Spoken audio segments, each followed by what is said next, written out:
안녕하십니까. 청구인 측 대리인 김진환 변호사입니다. 헌법 및 법 위반 행위의 중대성에 관하여 살펴보겠습니다. 목차입니다.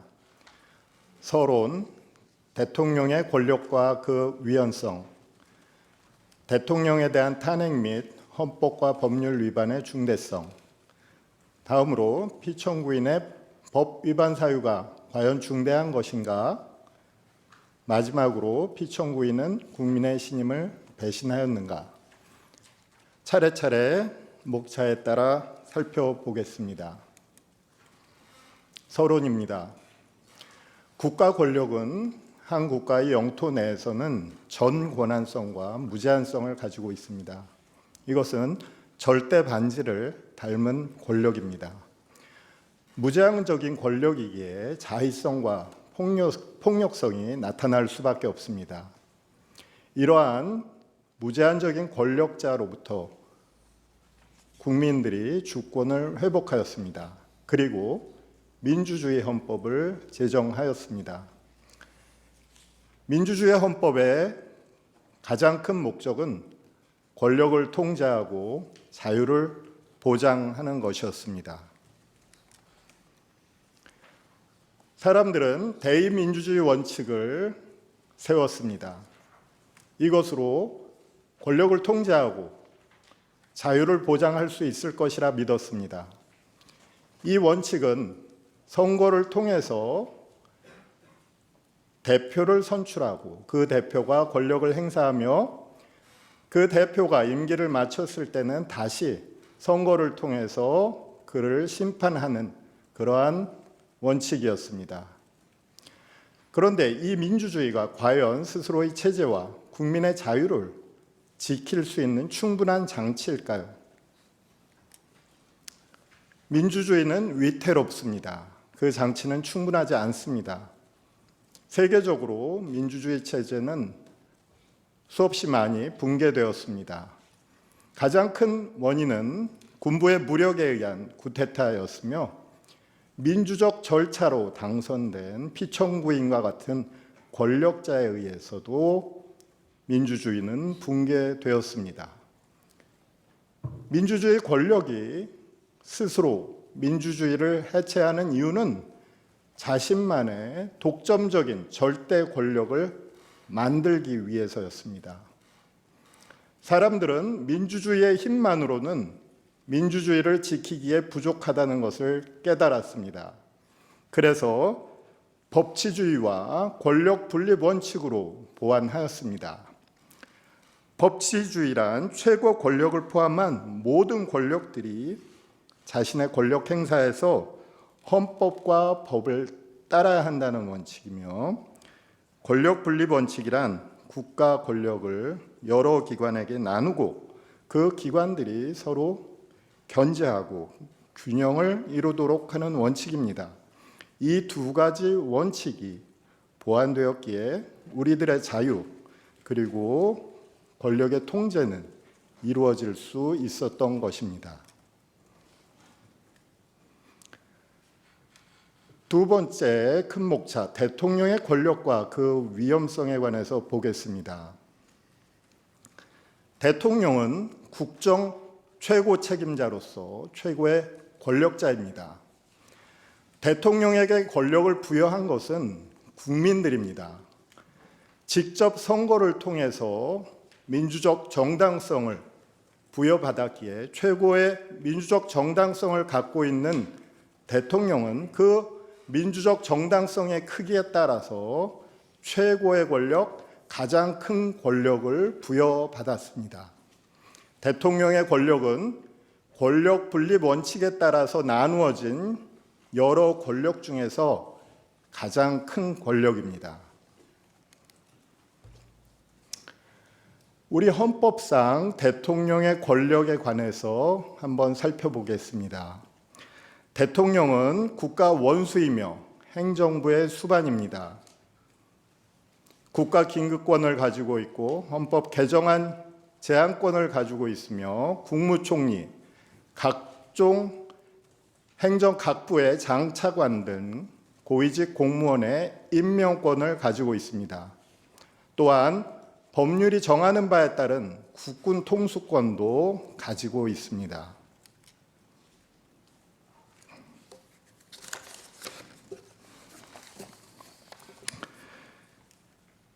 대통령은 최고의 민주적 정당성을 갖는 가장 큰 1인 권력 소유자입니다. 그래서 통제가 쉽지 않습니다. 위험한 권력입니다. 하지만 그 위험성 때문에 가장 통제해야 할 필요성이 큰 권력입니다. 대통령의 권력을 통제하는 것은 권력을 나누어 갖고 있는 여러 국가기관들입니다. 국회, 법원, 헌법재판소, 선거관리위원회 등 이들 다른 국가기관들이 권력 분립의 원칙에 따라서 대통령의 권력을 통제하고 있습니다. 또한 대통령의 권력을 통제하는 것은 법치주의 원칙입니다. 대통령은 오로지 자신에게 허용된 권한만을 행사해야 하고 헌법과 법을 준수해야 합니다. 헌법과 법률에 정해져 있는 권한 행사의 절차와 요건을 준수해야 하는 것입니다. 이러한 최고의 권력을 갖고 있는 대통령이 만약 그 권력을 헌법을 파괴하는 데 사용할 경우 과연 우리는 우리의 헌법은 스스로를 보호할 수단을 갖고 있을까요? 최고 권력자인 대통령은 비상계엄 선포권, 국군 통수권 등 민주주의 자체를 붕괴시킬 수 있는 법적 힘, 물리적 힘을 보유하고 있습니다. 이때 헌법은 스스로를 보호할 수단을 많이 갖고 있지는 못합니다. 거의 유일한 수단이 탄핵 심판 제도라고 할 것입니다. 탄핵 심판 제도는 가장 큰 민주적 정당성을 갖고 있는 가장 최고의 권력자도 헌법과 법률을 준수하지 않을 때 그 직위에서 파면된다고 하는 그러한 제도입니다. 이것은 누구도 법 위에 있지 않다는 법치주의 원칙을 구현하는 제도이며 여러 기관의 판단이 결합된 결정으로 내려질 때는 최고 권력을 통제할 수 있다는 권력 분립 원칙에 따른 통제 제도입니다. 세 번째 항목으로 대통령에 대한 탄핵 및 헌법과 법률 위반의 중대성에 관해서 보겠습니다.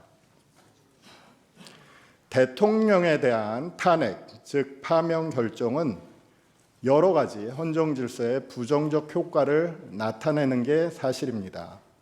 첫 번째로 대통령은 국민이 선거를 통해서 민주적 정당성을 부여한 기관입니다. 이 대통령을 파면한다면 민주주의 원칙과 충돌하는 문제가 발생합니다.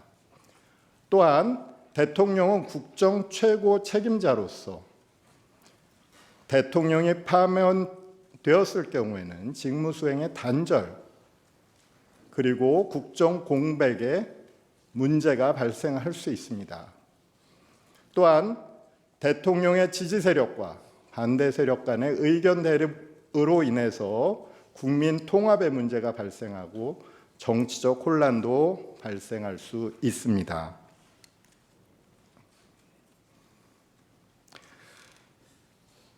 이와 같이 대통령에 대한 탄핵은 중대한 또한 부정적 효과가 있기 때문에 대통령의 파면 결정은 매우 신중하게 이루어져야 합니다. 헌법재판소는 종전의 결정에서 이에 관한 헌법재판소의 판단을 내린 바가 있습니다. 대통령에 대한 파면 효과가 중대하기 때문에 파면 결정을 정당화하는 사유도 역시 이에 상응하는 중대성을 가져야 한다고 판단했고, 구체적으로 대통령에 대한 파면 결정이 정당화되는 두 가지의 기준을 수립하였습니다. 그것은 첫 번째, 대통령의 법 위배 행위가 헌법 수호의 관점에서 중대한 의미를 가지는 경우일 것. 두 번째가 대통령이 법 위배 행위를 통해서 국민의 신임을 배반한 경우일 것이라는 두 가지 기준이었습니다.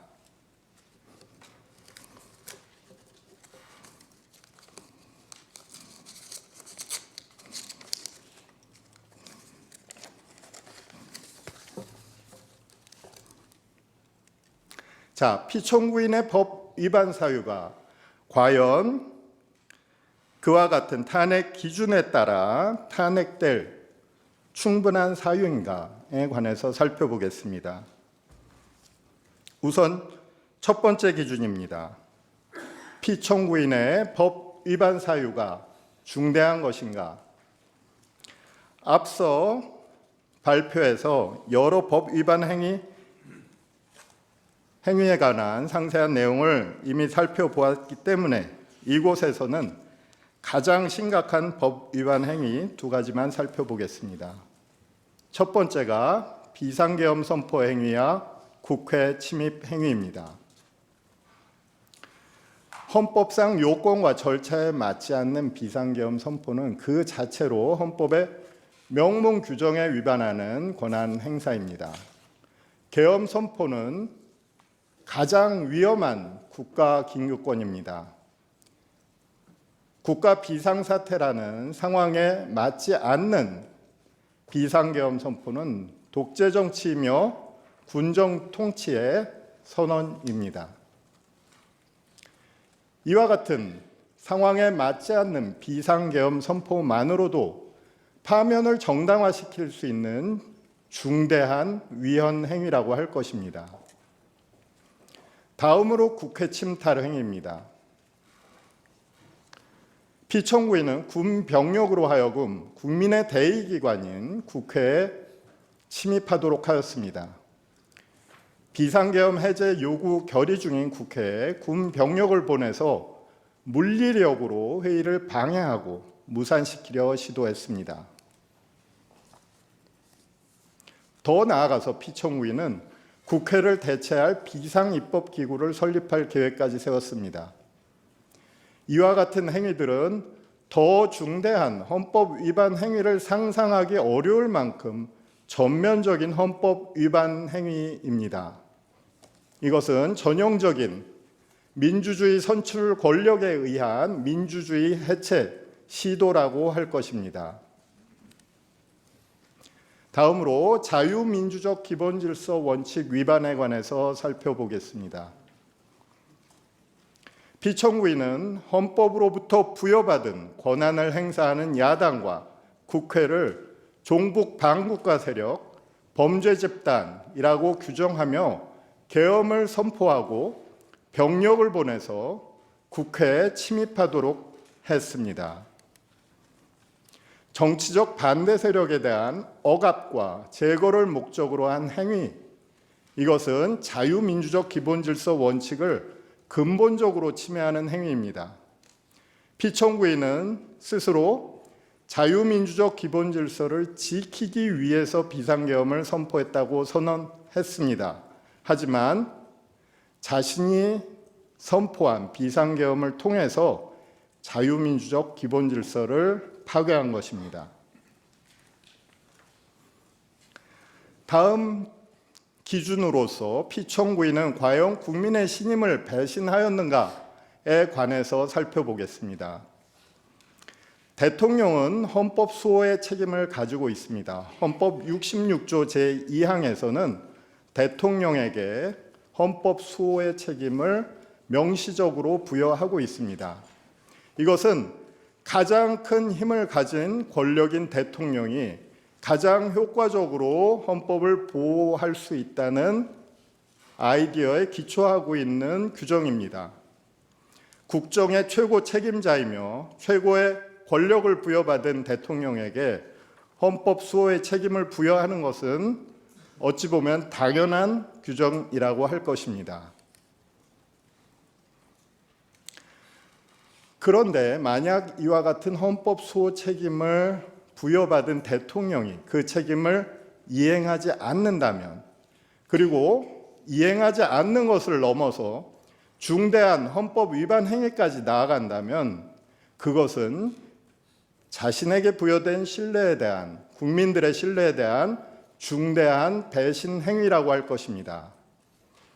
대통령이 헌법 수호의 책임을 거역하는 것은 그 결과가 중대합니다.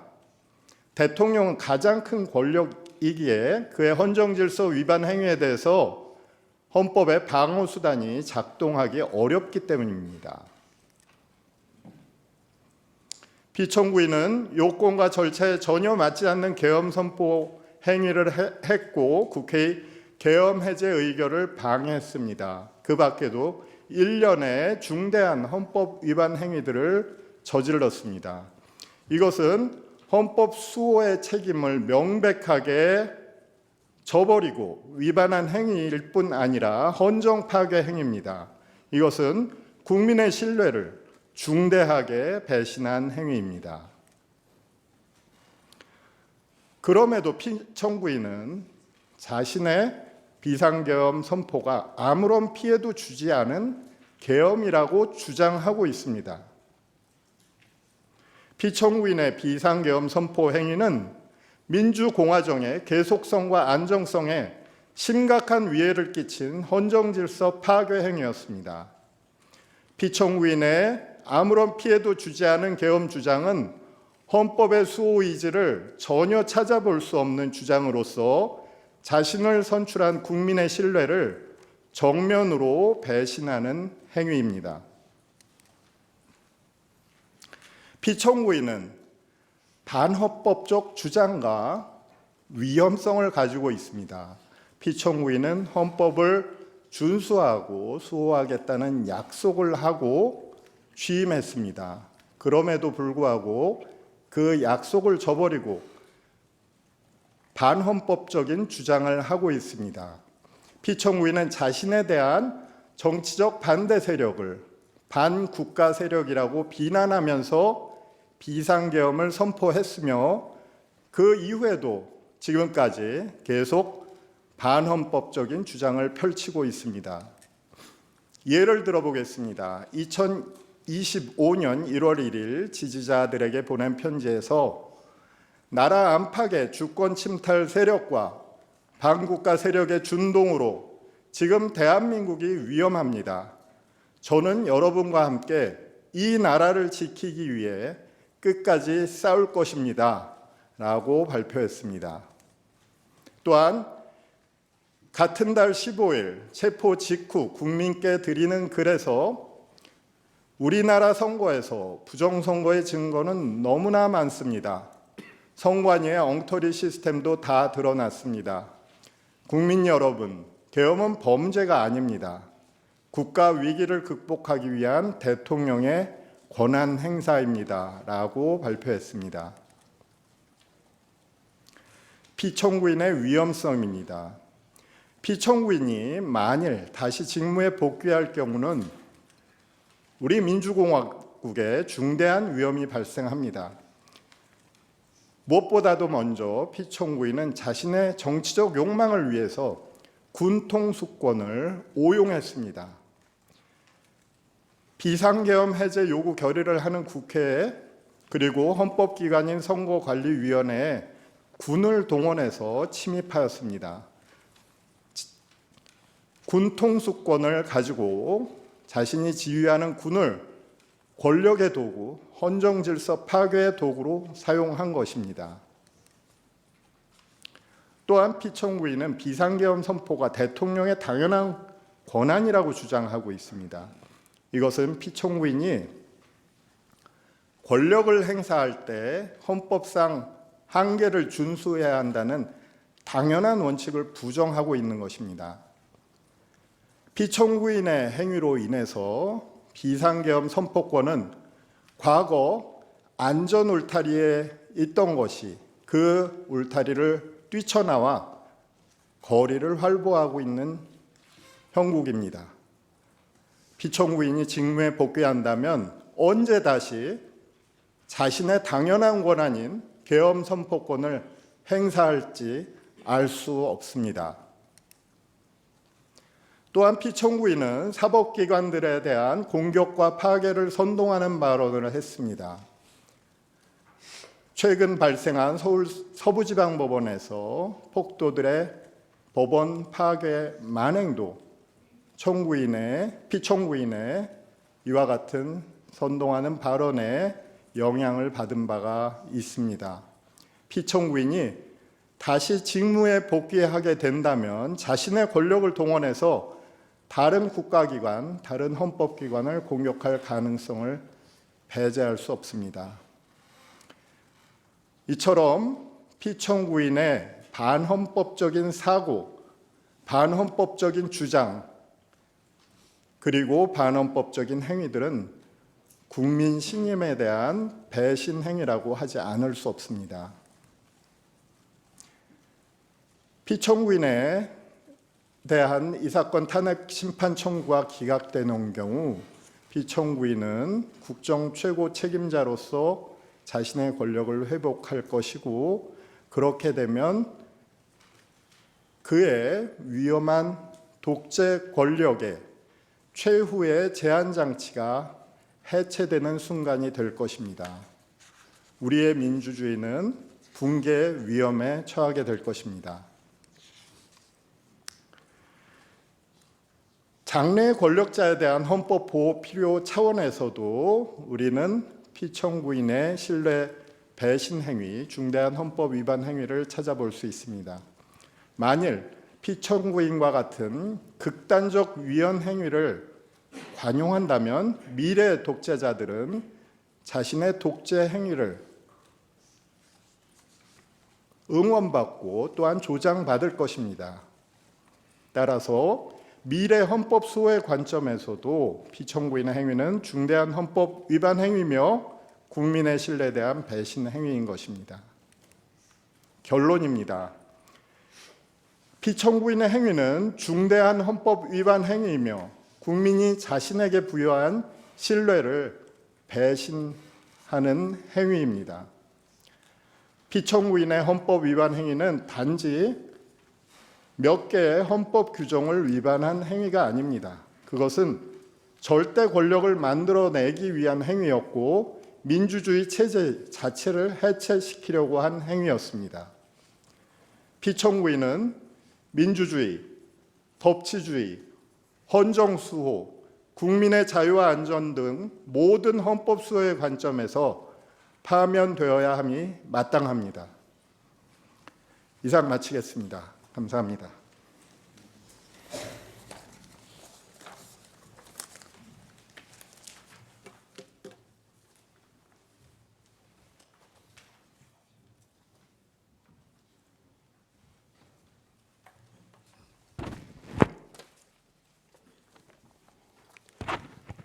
청구인 대리인 김희수 변호사입니다. 1987년 민주화 이후 대한민국은 다양한 정치 상황을 경험하였습니다. 과거 권위주의 정부에서는 가능하지 않았던 정권 교체도 이뤄냈습니다. 정당들의 지지가 여당에서 야당으로, 다시 야당에서 여당으로 교체되었습니다. 여당이 된 정당은 국정을 책임졌고 야당이 된 정당은 정부를 견제함으로 균형을 이루고자 하였습니다. 물론 교체된 정권의 여정이 순탄하지만은 않았으므로 물리적 충돌과 극단적 대립으로 국회가 공전하는 경우도 여러 차례 있었습니다. 또한 민주화 이후 우리는 7명의 대통령을 경험한 바 있습니다. 공정하고 민주적인 대통령도 있었지만 권위적이고 독단적인 이도 있었고 사리사욕을 꾀한 이도 있었습니다. 우리가 겪은 시대적인 상황도 다양했습니다. 국가 경제가 파탄 직전까지 가기도 했고 국민의 생명과 건강이 위협받는 위험한 상황도 있었습니다. 또한 북한과의 전쟁이 촉발될 수 있는 안보상 위태로운 상황을 겪기도 하였습니다. 하지만 분명하게 말씀드릴 수 있는 것은 민주화 이후 어느 대통령도 아무리 어려운 상황에 있었을지라도 자신의 약점을 돌파하기 위해 비상계엄을 선포하지는 않았습니다. 그것은 대통령이 비상계엄의 권력을 사용하는 순간 헌정체제는 중단되고 민주공화국은 붕괴되는 것이라는 사실을 알고 있었기 때문입니다. 영원히 성공하는 것이 불가능할 뿐만 아니라 성공하더라도 오히려 더 큰 문제, 즉 더 큰 권력의 탐욕으로 이어지고 역사적 죄악으로 끌려 들어가는 통로라는 것을 잘 알고 있었기 때문입니다. 피청구인이 저지른 비상계엄 선포는 어떤 대통령도 꿈꾸지 않았던 바로 그 금단의 행위, 최악의 헌정 파괴 행위입니다. 한 걸음 더 나아가 피청구인은 비상계엄에 대한 유일한 통제장치인 국회의 계엄 해제 요구를 무력화하기 위해 국회를 봉쇄하고 침범하였습니다. 또한 어떠한 근거도 없는 부정선거 의혹을 주장하며 병력을 동원하여 헌법기관인 중앙선거관리위원회를 침입하였습니다. 대통령은 국민으로부터 직접 신임을 부여받은 국정의 최고 책임자이며 최고의 권력기관입니다. 그렇게 그에게는 가장 위험한 권력인 군 통수권과 계엄 선포권이 부여되어 있습니다. 동시에 가장 중요한 과업인 헌법 수호 책무가 부여되어 있습니다. 만일 그가 자신에게 부여된 권력을 헌법에 대한 적극적인 공격에 사용한다면 헌정 질서는 크게 훼손되거나 파괴됩니다. 이것은 단순히 법치주의 원칙의 위반에 그치는 것이 아니라 민주주의 공동체 자체를 붕괴시키는 재앙이며 민주공화국에 대한 자해 행위입니다. 피청구인의 헌법 위반 행위들은 민주주의와 법치주의 기본 원칙에 대한 적극적인 헌정 파괴 행위였습니다.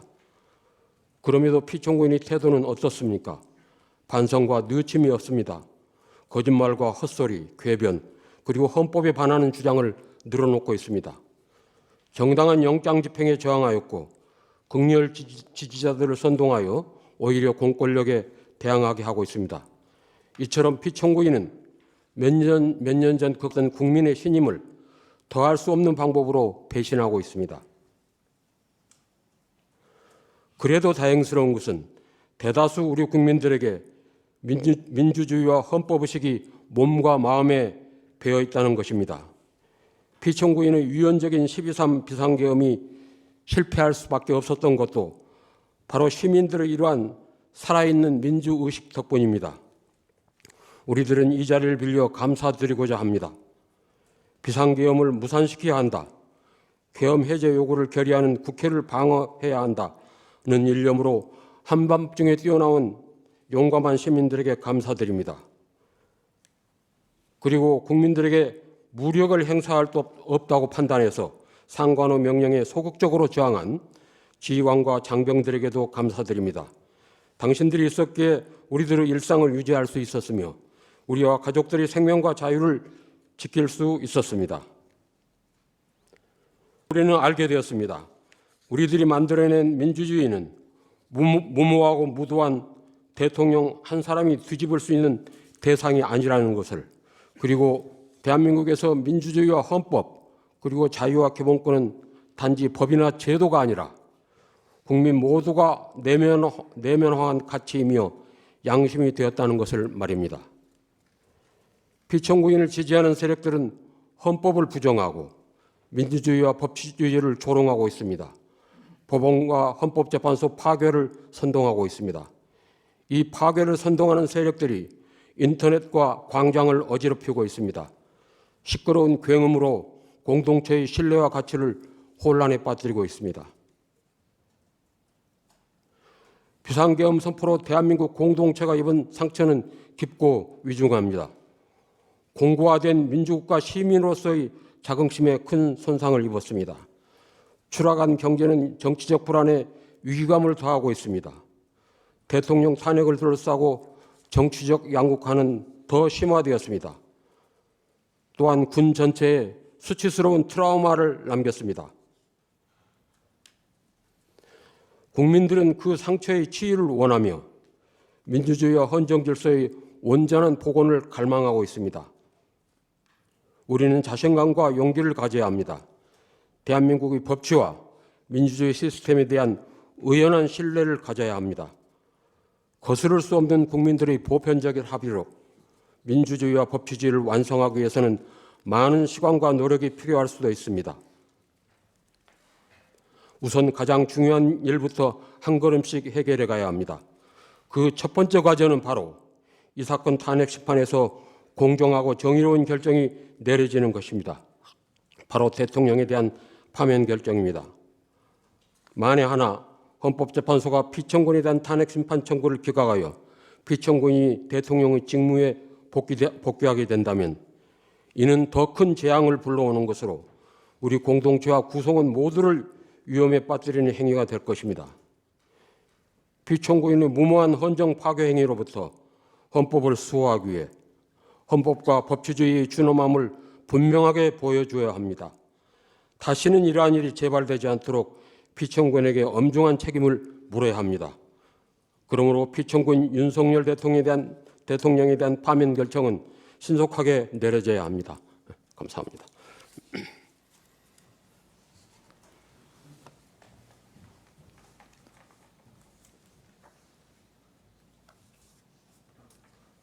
몇 분까지 할 거예요? 휴정.